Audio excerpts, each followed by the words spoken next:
Good morning, everybody. My name is Joseph Nocella. I am the United States Attorney for the Eastern District of New York. I'd like to welcome you here today.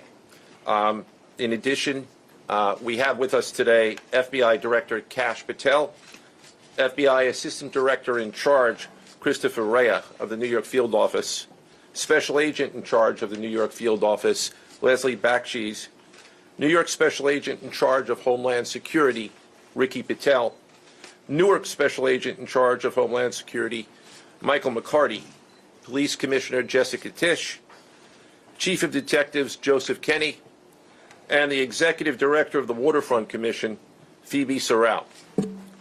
I'm now going to turn the podium over to FBI Director Kash Patel. Good morning. Today we are here in New York to announce a historic arrest across a wide-sweeping criminal enterprise that envelops both the NBA and La Cosa Nostra. The men and women up here standing with me represent a small portion of the leadership team that brought profound justice in an era that needed it more than any. I'll just highlight some of the details in the case and the FBI work, and then you'll hear from the others. But as you now know, individuals such as Chauncey Billups, Damon Jones, and Terry Rozier were taken into custody today, former, current NBA players and coaches. What you don't know is that this is an illegal gambling operation and sports rigging operation that spanned the course of years. The FBI led a coordinated takedown across 11 states to arrest over 30 individuals today responsible for this case, which is very much ongoing. Not only did we crack into the fraud that these perpetrators committed on the grand stage of the NBA, but we also entered and executed a system of justice against La Cosa Nostra to include the Bonanno, Gambino, Genovese, and Lucchesi crime families. And you'll hear more about those details today. The charges and the arrests that were taken down across this country range from wire fraud, money laundering, extortion, robbery, illegal gambling. This FBI will leave no room for any perpetrator of crime across this country. You hear a lot about our work of defending the homeland and crushing violent crime. Well, this work is also representative of a colossal portion of the FBI's mandate to keep America safe and to keep our entertainment industry fair and secure. The men and women that are standing up here today worked tireless hours, days, months, and years. And the fraud is mind-boggling. It's not hundreds of dollars. It's not thousands of dollars. It's not tens of thousands of dollars. It's not even millions of dollars. We're talking about tens of millions of dollars in fraud and theft and robbery across a multi-year investigation. And we could not have done it without our interagency partners that are before us today. The NYPD, HSI, and teams of law enforcement officials from around the country made this day possible. It takes a team to bring this kind of justice, sweeping justice, into the halls of the United States courtrooms, where our brave United States Attorney has led this prosecution. It takes courageous prosecutors to stand before you and say, we will not allow this kind of illicit activity to happen, not only at the national sporting level, but also where it hides in La Cosa Nostra. And when these two collided together, they perpetrated a fraud that is historic in terms of not just money, but the scheme and the deceit that they utilize to steal and swindle people for money, to include crypto fraud. This is an operation that showcases to you that under President Trump's administration, there is no room for any type of criminal behavior, be it on the world's largest stage or in the back rooms of tiny parlors where guard games are being played. We are proud to stand here today with the men and women of the FBI and this legal team. And to the United States Attorney, I just want to thank you personally for taking the time to display the work that the media is about to hear about today in detail. As I said, it does take courageous prosecutors, but it takes a courageous United States Attorney to bring this case, because we are going to take heat for it. But we don't shy away in this administration. We don't say no. What we do is we bring the results across the finish line. We bring them to the public. We bring you accountability. And yes, they will have their day in court, and you will hear the evidence through the court system exclusively. We will not deny anyone of due process. And that's the brilliance of this system. That's the brilliance of this administration. Everyone will be held to account. So with that, I turn it over to United States Attorney Nocella. Thank you. Thank you, Director Patel. To be clear, we're announcing today indictments in two major cases, both involving fraud. One involves sports betting, and the other involves illegal gambling, very specifically rigged poker games. The first indictment involves 6 defendants who are alleged to have participated in one of the most brazen sports corruption schemes since online sports betting became widely legalized in the United States. This scheme is an insider sports betting conspiracy that exploited confidential information about National Basketball Association athletes and teams.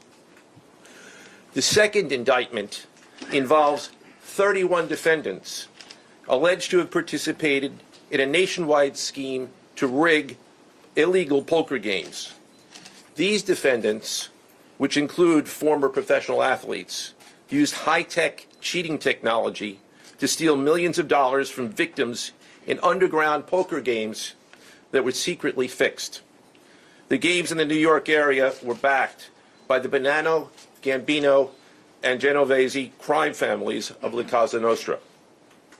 While the cases are separate, there are 3 overlapping defendants charged in both cases: Damon Jones, Eric Ernest, and Shane Hennon. The indictments in these cases contain only allegations, and the defendants are presumed innocent until they are proven guilty in a court of law. But my message to the defendants who've been rounded up today is this: your winning streak has ended. Your luck has run out. Violating the law is a losing proposition, and you can bet on that. First, I would like to talk about United States versus Ernest, the NBA basketball gambling case. The defendants in this case are Eric Ernest, Marvez Farley, Shane Hennon, De Niro Laster, Damon Jones, a former NBA player and coach, and Terry Rozier, a current NBA player. Other co-conspirators were previously charged for their roles in the scheme, including former NBA player Jonte Porter. Between December 2022 and March 2024, these defendants perpetrated a scheme to defraud by betting on inside, non-public information about NBA athletes and teams. The non-public information included when specific players would be sitting out future games, or when they would pull themselves out early for purported injuries or illnesses. They relied on corrupt individuals, including Jones and Rozier. They also misused information obtained through long-standing friendships that they had with NBA players and coaches.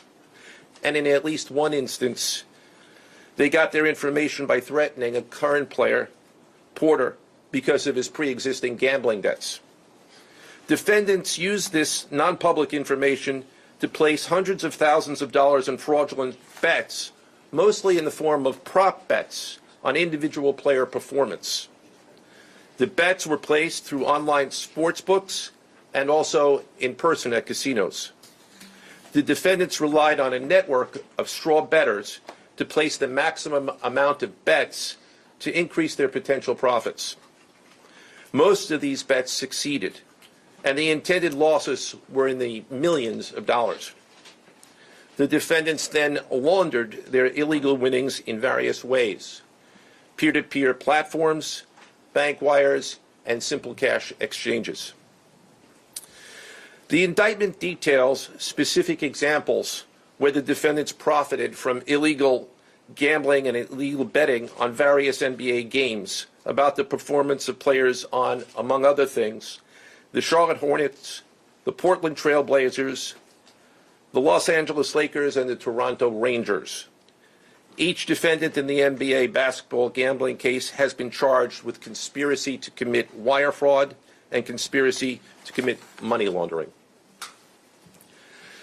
Now, I would like to turn to the other case, United States versus Aiello, the rigged poker game case. Beginning as early as 2019, the defendants in this case orchestrated a scheme to use wireless cheating technology to run rigged poker games across the United States, including in the Hamptons, Las Vegas, Miami, and Manhattan. The scheme targeted victims known as, quote, fish, who were often lured to participate in these rigged games by the chance to play alongside former professional athletes who were known as, quote, face cards.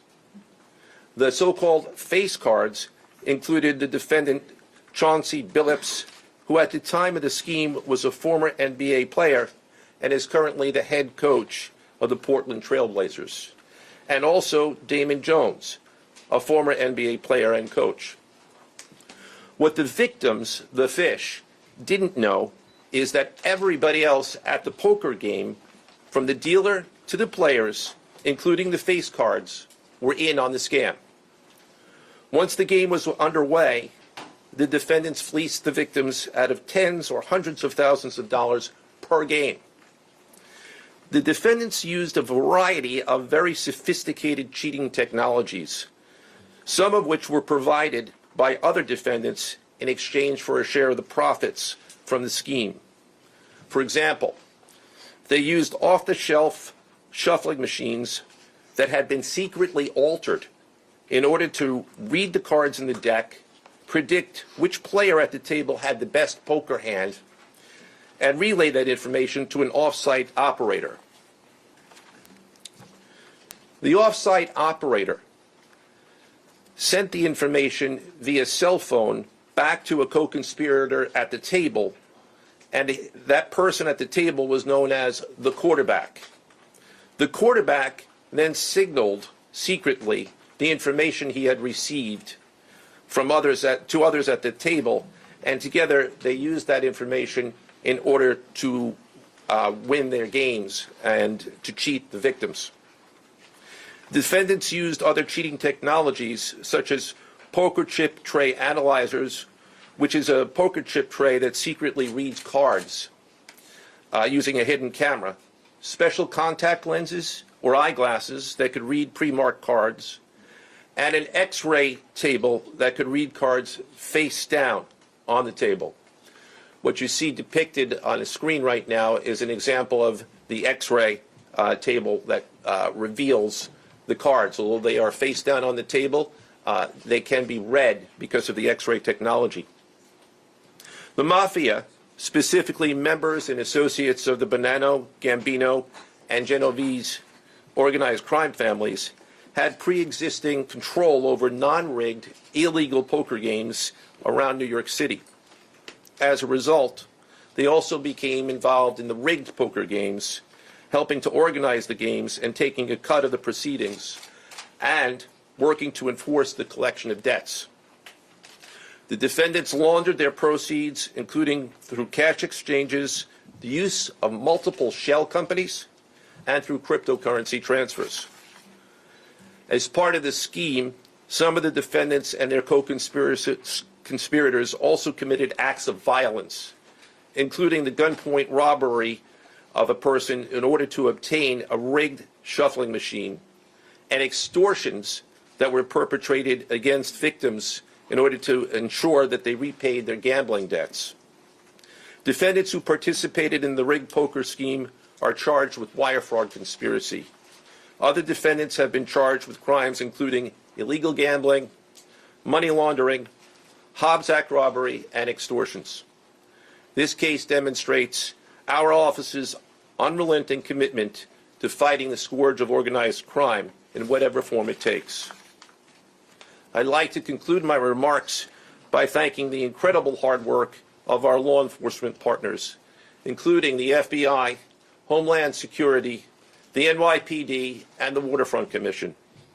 I also want to thank the dedicated prosecutors who built these two cases and who are standing to my right.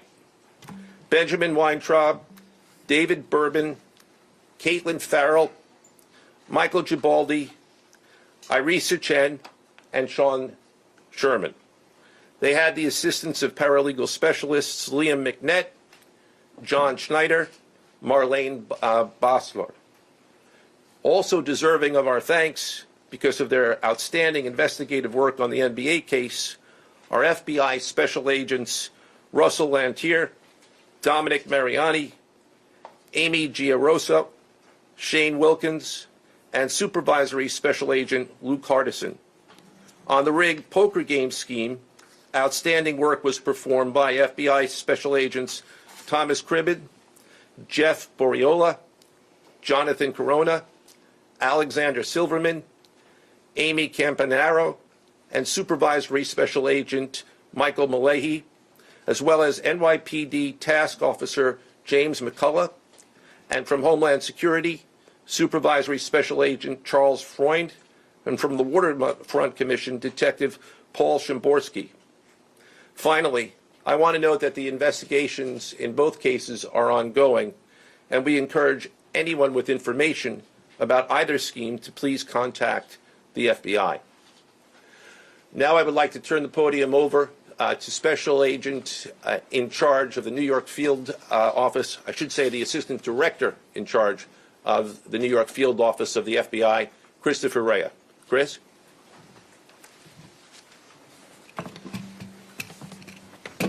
All right, thank you, Joe. As always, we appreciate the partnership here. Can't do any of this without you and your team, so thank you. Also want to publicly thank the director for coming down from D.C. The director's a very busy person, and for him to come down should tell you the importance of this historic case. I'm Christopher Rea, the Assistant Director in charge of the FBI New York Field Office. Today, as you've heard, our office conducted a massive nationwide takedown from 2 indictments of 34 defendants for their alleged involvement in 2 separate illegal poker and sports betting schemes where, as you heard, the odds were rigged in their favor. Among these defendants are 13 members and associates of the Bonanno, Gambino, and Genovese crime families, to include capos and soldiers from these families. Additionally, as you heard, current and former NBA coaches and players are also implicated, to include Chauncey Billups, Damon Jones, and Terry Rozier. 3 of the named defendants are charged for their alleged roles in both schemes. This alleged illegal gambling operation hustled unwitting victims out of tens of millions of dollars and created a financial pipeline for La Cosa Nostra to help fund and facilitate their organized criminal activity. Victims were attracted to play alongside well-known professional athletes and coaches like Chauncey Billups, only to be unknowingly deceived through rigged shuffling machines, fixing the odds in their favor, as alleged, and as you just heard from the U.S. Attorney's Office. This alleged scheme wreaked havoc across the nation, exploiting the notoriety of some and the wallets of many to fund the Italian crime families here in New York. Let me be clear about this fact. The FBI has not and will never take their eye off the ball when it comes to Italian organized crime in this city, specifically the LCN and the 5 families here in New York. We are not going to permit any criminal enterprise, whether it be Italian organized crime, Asian organized crime, Eurasian organized crime. We're not going to permit any of those organized crimes, families, and organizations to operate in our city or our country, as evidenced by the 11 states that were also participating in this operation today. The FBI office here in New York remains committed to eradicating all unlawful revenue streams fueling this criminal activity. As with most cases we've worked, this is only the tip of the iceberg for the FBI and the U.S. Attorney's Office. Our LCN squad agents and analysts are continuing to work day and night with the Eastern District of New York to ensure members and associates of the 5 families cannot continue to wreak havoc in our communities. Today would not have been possible without the tireless efforts and dedication of the FBI New York Eurasian Organized Crime Task Force, which, as you heard, was led by Supervisory Special Agent Luke Hardison, and the Italian Organized Task Force, which was led by Supervisory Special Agent Mike Malahi. And coincidentally, Supervisory Special Agent Malahi is going out on a positive as he is retiring at the end of this month for 30 years of dedicated service to the FBI, and that deserves a hand. He's what we call a legend here at FBI New York. Additionally, obviously we cannot do this alone without our partners. I want to extend my appreciation to Homeland Security Investigations Special Agent in Charge, Ricky Patel. Of course, we do nothing in this city without the NYPD. New York City Police Department Commissioner Jesse Tisch, thank you, ma'am, for all your work and all your resources that you dedicated to this. And New York Waterfront Commissioner Phoebe Soriel for their agency's assistance and support throughout this lengthy and complex investigation. Our collective efforts ensured these subjects will face accountability, like the director said, for their alleged wrongdoings. Thank you, and I'll now turn it over to Special Agent in charge of HSI, Ricky Patel.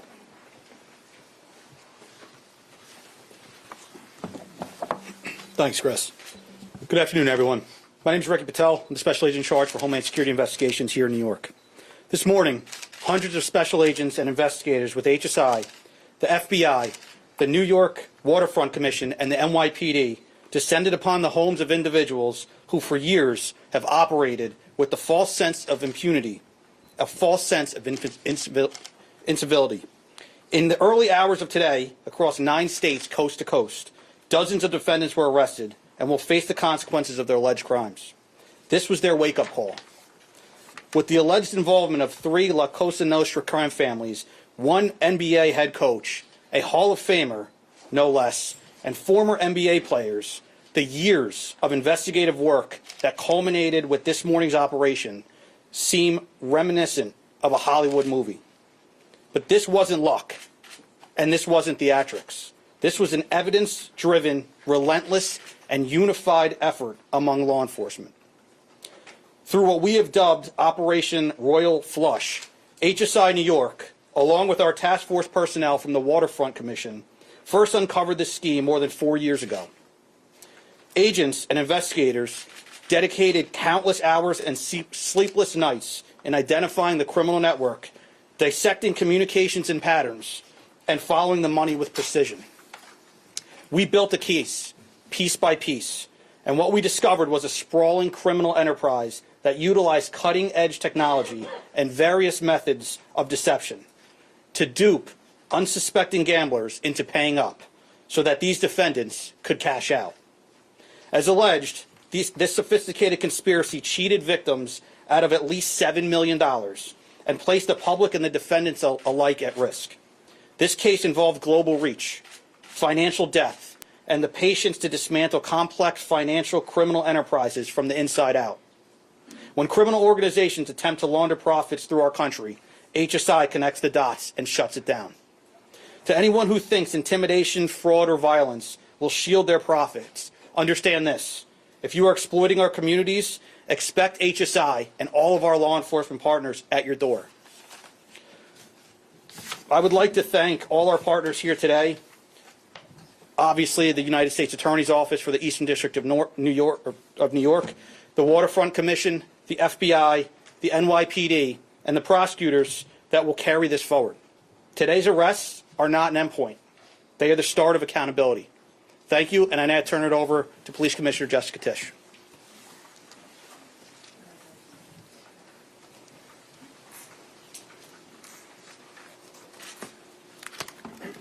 Good morning. Thank you to Director Patel, Assistant Director Rea, and U.S. Attorney Nocella. What we're announcing today is not just another takedown. It's the result of more than 2 years of coordinated investigative work by the NYPD's Joint Organized Crime Task Force and the FBI. 2 cases that exposed criminal networks led by 34 individuals who believed the rules did not apply to them. They hid behind layers of complexity, behind money, and behind influence, believing those things would shield them from accountability. The first case, Operation Nothing But Bet, exposed a gambling ring built around professional basketball where players and associates allegedly used inside information to manipulate prop bets on major sports betting platforms. They placed wagers on unders on players to score less, rebound less, assist less, using information that was not yet public. In some instances, players altered their performance or took themselves out of games to make sure that those bets paid out. One example occurred on March 23, 2023, in Charlotte. Terry Rozier, an NBA player now with the Miami Heat, but at the time playing for the Hornets, allegedly let others close to him know that he planned to leave the game early with a supposed injury. Using that information, members of the group placed more than $200,000 in wagers on his under statistics. Rozier exited the game after just 9 minutes, and those bets paid out, generating tens of thousands of dollars in profit.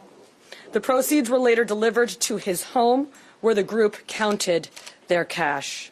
As the NBA season tips off, his career is already benched, not for injury, but for integrity. As a result of this investigation, 6 defendants, including Rozier, are now facing conspiracy to commit bank and wire fraud. In a second case, Operation Zen Diagram, investigators uncovered a long-running scheme in which members and associates of several well-known organized crime families rigged high-stakes poker games across the country. These operatives included capos and multiple soldiers from the Bonanno, Gambino, Lucchese, and Genovese crime families, bringing 4 of the 5 families together in a single indictment is extraordinarily rare. It reflects how deep and how far this investigation reached and the skill and the persistence it took to get here. That work uncovered a deliberate, technologically sophisticated operation designed to carry out their crimes. They used custom shuffling machines that could read the order of cards, barcoded decks, and hidden cameras built into tables and light fixtures. The organizers also enlisted well-known public figures, former and current NBA players and coaches, including Chauncey Billups, the head coach of the Portland Trail Blazers, an NBA champion, and a Hall of Famer, to make the games appear legitimate. Victims believed that they were sitting at a fair table. Instead, they were cheated out of millions. One victim in particular lost $1.8 million.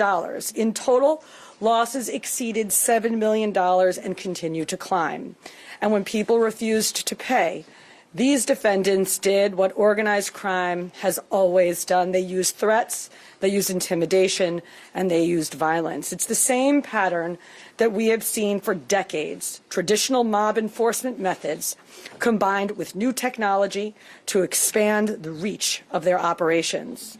Now, with the unsealing of today's indictment, 34 individuals are facing charges, including robbery, extortion, money laundering, wire fraud, bank fraud, and illegal gambling. I want to commend the outstanding work of our detectives from the Joint Organized Crime Task Force and their dedication to these cases, especially Captain Ruben Pagan, Sergeant Chris McGuire, Detective Alexander Creamer, Detective James McCullough, and of course our Chief of Detectives, Chief Kenny.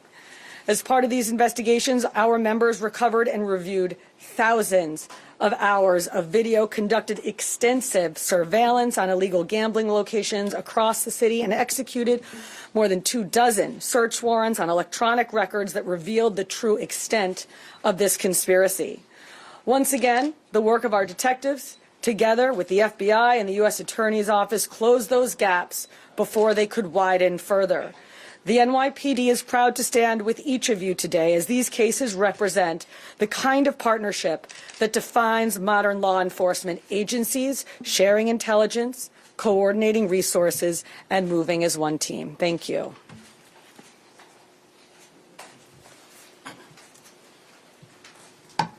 If anyone has any questions that they'd like to ask, now is the time.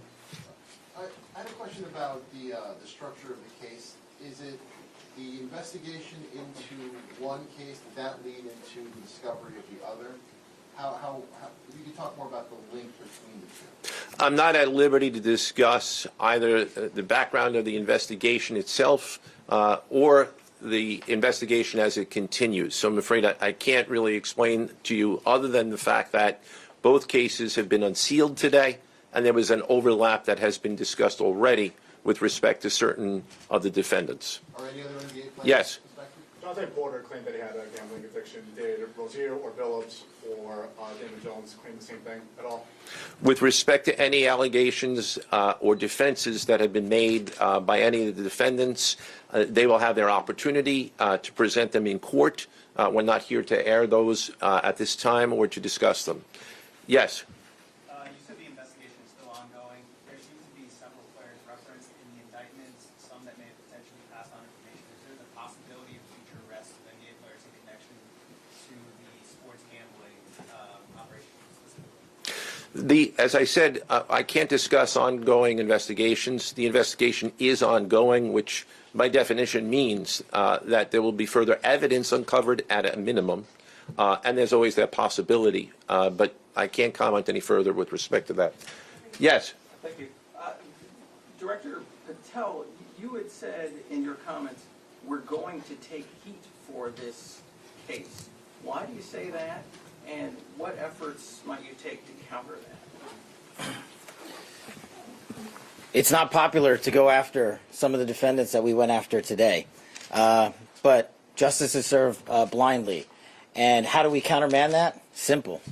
The unsealing of these indictments today shows the force of the Department of Justice and our great Attorney General and the leadership that we have at the FBI and the team here to specifically mete out justice. And look, let's not, mince words. This is the insider trading saga for the NBA. That's what this is. That's why we are going to take heat. But as the evidence comes out, as the indictments are unsealed, you will see the extensive work these men and women put in, countless hours over years, and that's how we countermand it. Director Patel, so the dates of these indictments that they were filed are October 9th and October 16th. Can you talk about the timing of moving in now? Why now? We will not publicly discuss the timing of when we do takedowns. I will only say that we do takedowns in a coordinated fashion with our law enforcement partners and the U.S. Attorney at the appropriate time to make sure that we ensure the integrity of the investigation, as the United States Attorney said, an investigation that is very much ongoing. Director Patel, you said insider trading for the NBA. What are the implications of this case for other sports leagues and for the legal gambling industry in general? Simple. If you're participating in the legal gambling industry, you got nothing to worry about. If you're participating in illegal conduct, you got everything to worry about, and this case shows it. Did the illegal conduct cross with the legal sports betting platforms in any capacity? And if so, is that the search warrants that the police commissioner just referenced? I'm not sure I quite understand your question. You're asking if the illegal conduct... If it crossed with, like, the sports betting industry, or the online sports betting? The sports books themselves are victims in this case. They themselves did not, as far as our investigation has concluded, they did not perpetrate anything unlawful. Are you able to say which sports books or online outlets they use to make these bets? I'm not going to respond to that at this time, but that information will be made public. Yes? Can you identify the access point where these co-conspirators were able to recruit these, famous people to partake in the schemes? When you say the access point, They were able to recruit them? I'm not sure which case you're referring to. Both. So Well, Rozier, how he was recruited, Damon Jones in the NBA scandal, and then Billups for the poker game. We're not at liberty to say that at this time. That will be revealed in due course. Yes. Did you know he was being... What is your question, sir? Hey, thanks for being here.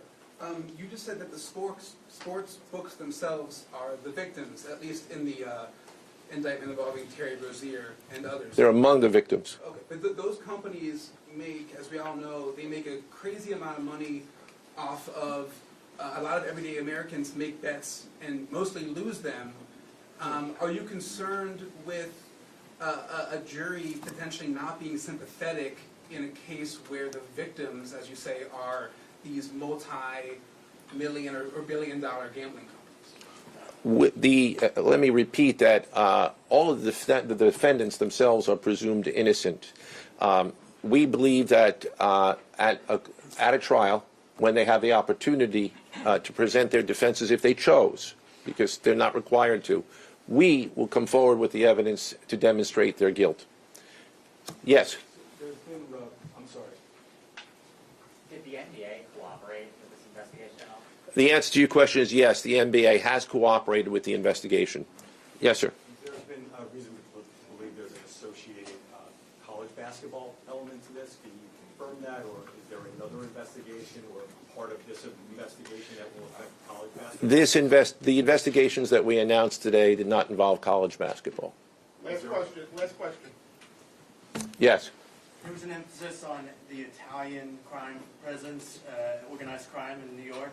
Can you give us a sense of the strength and status of Italian organized crime in New York right now? No, I'm sorry. That would be a question that goes beyond what we're here to discuss today, which is these two indictments. Thank you. Everybody.